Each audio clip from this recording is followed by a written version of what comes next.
Every day, millions of people take out loans and lose. They borrow money to buy things that lose value.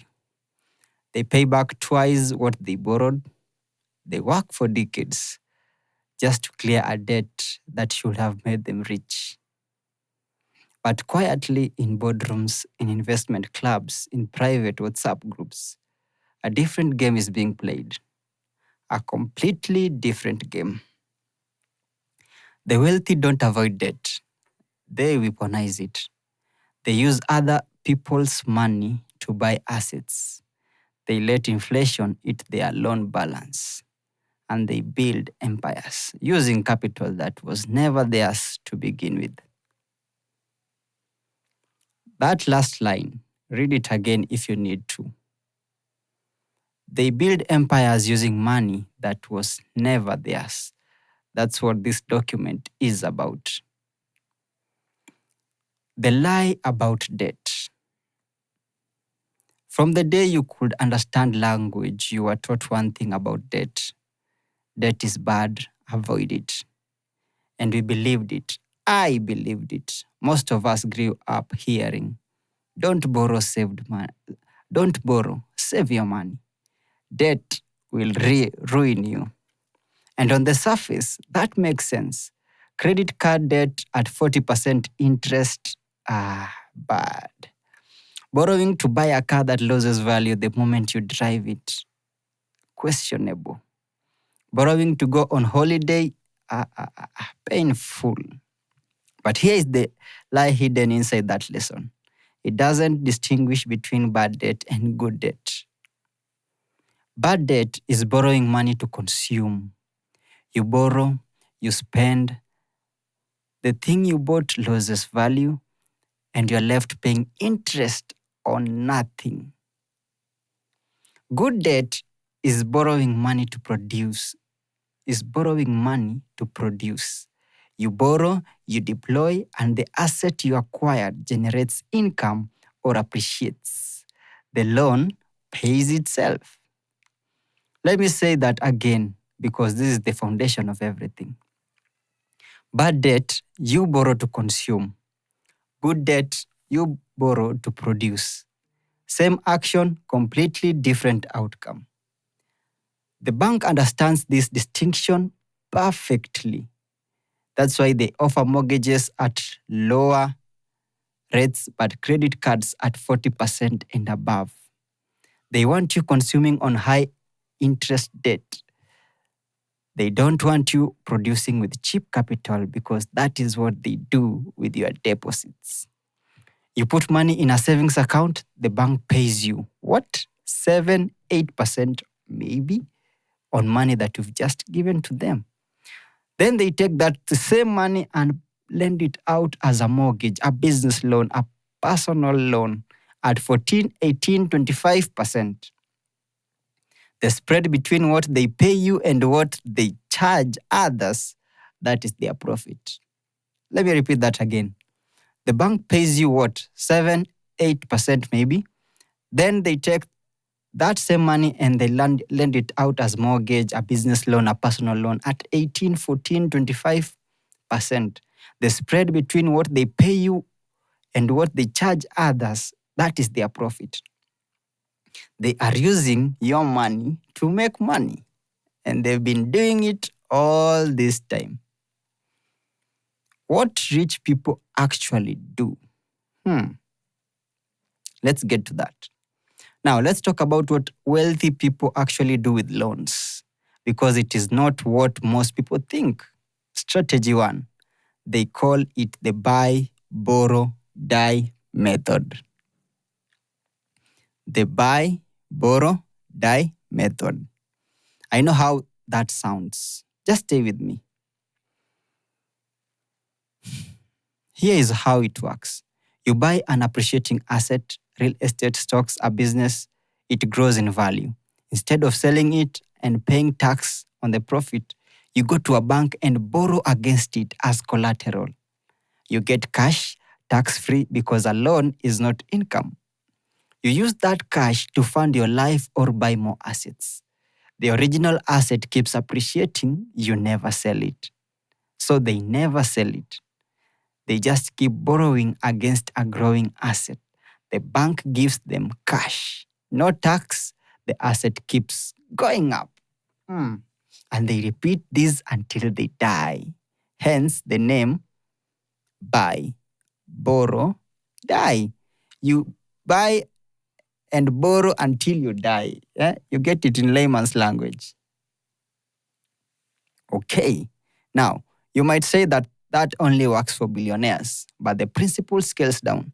A Kenyan property investor takes a mortgage on a rental flat in Kilimani. The rent covers the mortgage installment.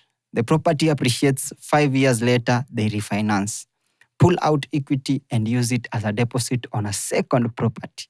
They now own two assets. The bank funded most of it. That is the exact same strategy, just a different size. The tenant is paying the loan, the bank is financing the asset, and the investor is building net worth while sleeping. Strategy 2, OPM, other people's money. Every serious investor knows this phrase. The goal is never to use your own capital if you can avoid it. Why? Because your personal capital is finite. Leverage multiplies your reach. If you have 500,000 shillings and invest it directly, your upside is capped at 500,000. But if you use that 500,000 as a 20% deposit and take a 2 million shilling loan, you now control a 2.5 million shilling asset. If that asset appreciates 20%, you've made 500,000 on a 500,000 investment. A 100% return. Without the loan, you'd have made 100,000. That's 20%. Leverage amplified the return 5 times. Same person, same starting money, completely different results. Because one person understood how to use a loan. Let's move to inflation. And what about inflation? Inflation is quietly working for you. Strategy 3, and this one is almost poetic. When you take a fixed rate loan, you agree to pay back a specific amount. But money loses value over time due to inflation. That means the 1 million shillings you borrowed today will feel like less in 10 years because the cost of everything has risen, but your loan balance has not. Inflation is silently eating your debt. Every year you hold a fixed rate loan, that debt becomes cheaper in real terms. Inflation runs at 7% annually and your loan interest is 13%. Your real cost of borrowing is only 6%. And if your asset is appreciating at 10% annually, you are net positive even after accounting for the loan.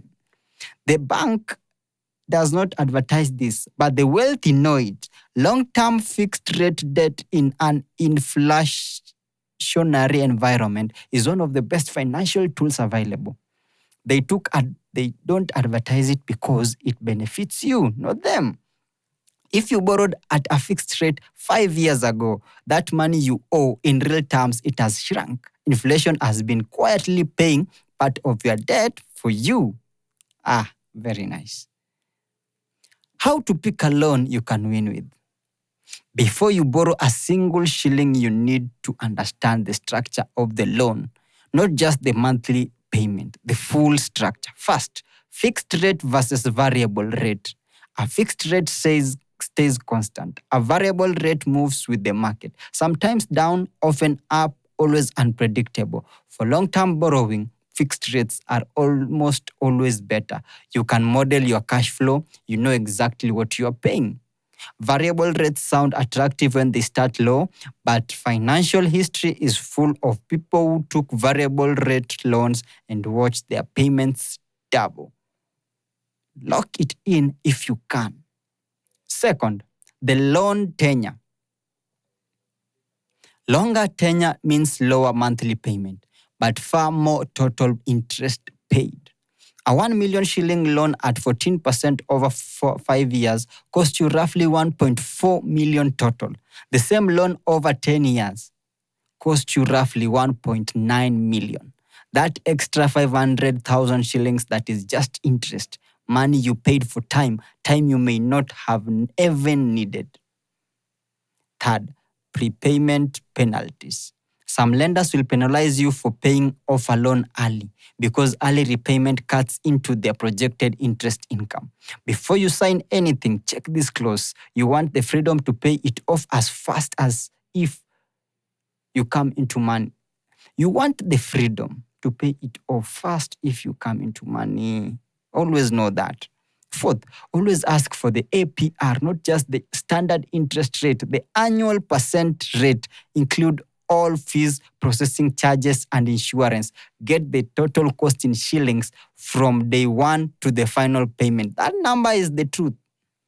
That number, not the percentage they offer you in the brochure, the actual shilling leaving your account from start to finish. Now, 4 strategies that actually work. Let us get practical. 4 specific strategies you can actually use. Strategy 1, the rental property ladder.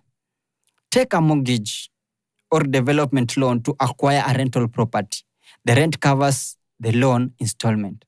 The property appreciates. After a few years, refinance, pull out equity as a deposit on a second unit. Repeat. The key discipline, the rental income must cover your loan installment plus a buffer for vacancies and repairs. Never buy a property where you are topping up from salary every month. That is not an investment. That is a liability wearing a suit. I like that. A liability wearing a suit. Now, strategy 2, the business expansion loan.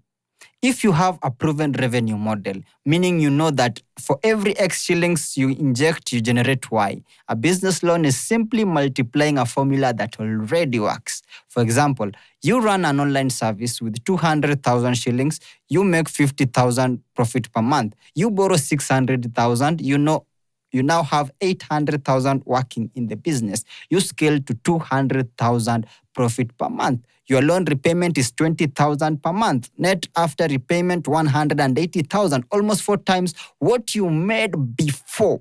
The critical word there is proven. Never borrow to test an idea. Test with your own money. Borrow only to scale what already works. Strategy 3, skill loans. The human capital investment. A loan to fund a skill that directly and measurably increases your income is one of the best investments available if you are precise about it. Ask yourself, what is expected income increase from this skill and in what time frame? If you borrow 150,000 to get a certification that moves your salary from 80,000 to 130,000 per month, you've added 50,000 monthly. Your payback period is 3 months. That is a spectacular return. 3 months to pay back a 150 loan from the income it generated. That's not debt. That's an investment with a serial number on it. The 6 rules. 6 rules. These are separate people who build wealth with the loans from people who build debt with the loans. Separate people who build wealth with the loans from people who build debt with the loans. Only borrow to buy what goes up or pays you back. Assets only. That is rule 1. Rule 2. The asset must service the debt. If you are topping up from salary every month, something is wrong. Rule 3. Always maintain a safety margin. Never borrow to the edge of your capacity. Leave a 20 to 30% buffer. Business hit slow months, tenants miss rent, life happens. Rule 4, understand your exit before you enter. Before signing, know exactly how you will repay and what plan B is if the primary source dries up. Rule 5, keep your consumer debt at 0. High interest personal loans, credit cards, buy now, pay later, clear these aggressively. Consumer debt cancels every strategic advantage you build. And rule 6, your credit score is a business asset. It determines what rates you qualify for. A good credit profile means you access capital cheaper than someone with a poor history. In a world where leverage is a tool, your credit score is the quality of that tool. 6 rules, not complicated. You can go back and listen to them again, but almost nobody follows all 6 at the same time, and that's the difference. Our closing remarks: the system was not designed for you to win. It was designed for capital to flow upward from borrowers to lenders, from consumers to producers, from the financially uninformed to the financially engineered. But the rules of the game are not hidden, they are just not taught. Now you know them. Use debt intentionally, borrow only to produce. Let the asset pay the loan. Let inflation work quietly in your favor. Keep your consumer debt at 0. That is how you make the bank work for you instead of you working for the bank. If this has changed how you think about money, share it to one person who needs it. Subscribe to the paper trail because there's a lot more from where this came from. And if you need to give us any suggestions on how to make this better, sponsor this episode, kindly write us an email at papertrailcapital@gmail.com. I'm your host, call me Shak Z, and this is the Paper Trail. Adios, muchachos.